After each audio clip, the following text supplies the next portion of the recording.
The story of vitamin D supplementation is a fascinating one that I've learned over the course of the past 10 or 15 years or so.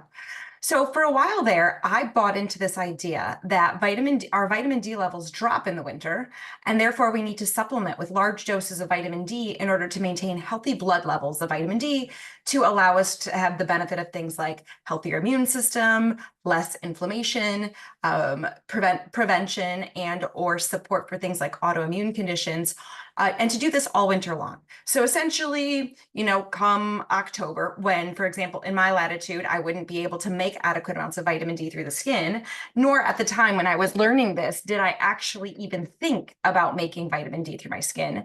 My assumption was, okay, vitamin D levels naturally drop low in the winter. People are at risk for vitamin D deficiency, and therefore they've got to supplement with at least 4,000 IU of vitamin D per day. And, at the time, that seemed to be just, okay, yeah, makes sense. I'm lacking in something, so why not supplement it so that I'm no longer lacking in it? But then as I became more interested in quantum and circadian biology, I began to think about like things in context of my environment, meaning if there's no availability to make vitamin D through the skin in the winter months, do we really need to maintain elevated blood levels of vitamin D all winter long?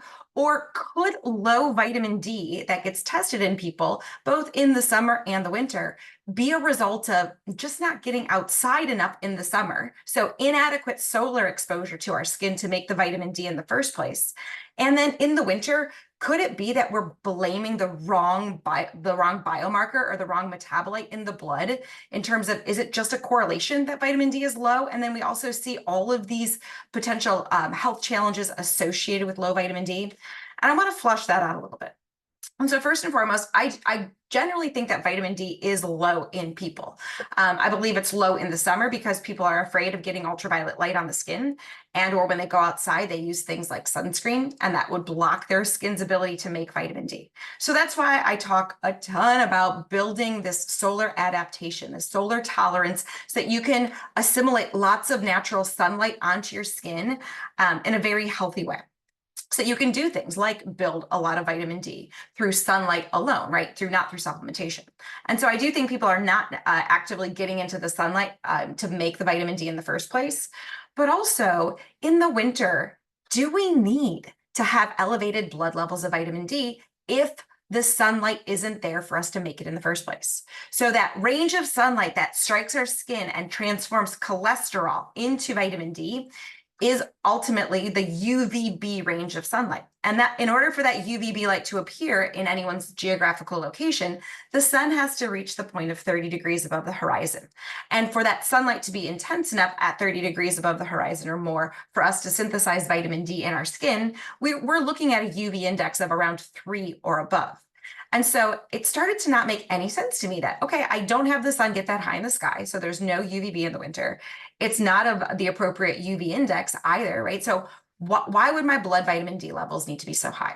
And I started to dive into research surrounding vitamin D, from potentially the profits that are generated from telling people they have a vitamin D deficiency, and so then they must test all the time and then supplement, right?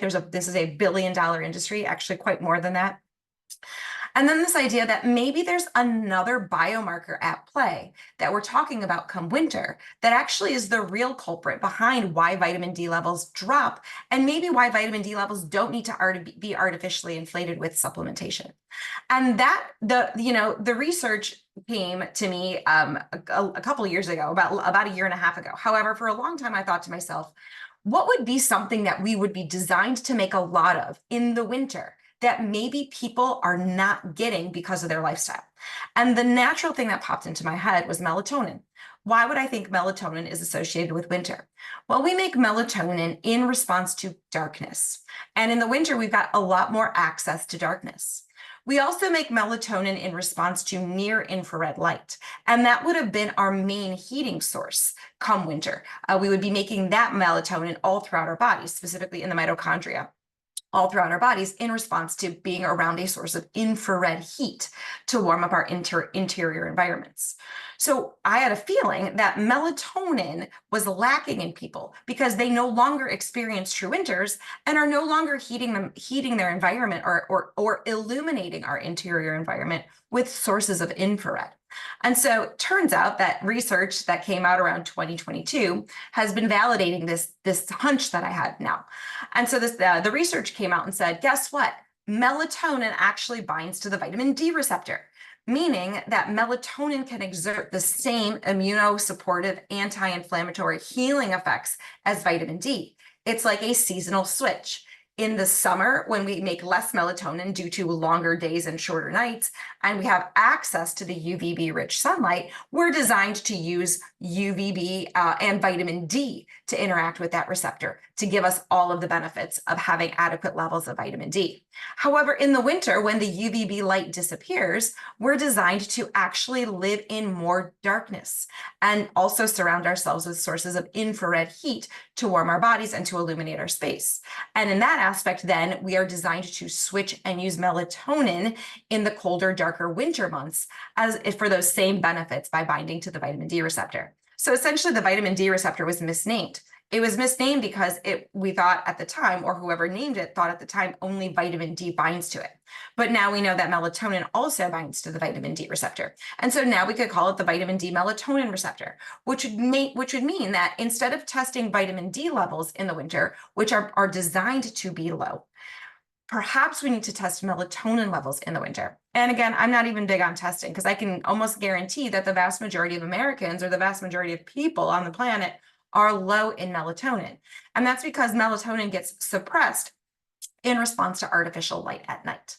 So think about how many of us just come home and we're in maybe a period where the sun sets at 4 or 5 o'clock in the afternoon, and we come home and we flip on artificial lights, and then we also decide that we want to stare at a screen or on our bright cell phone well into the evening.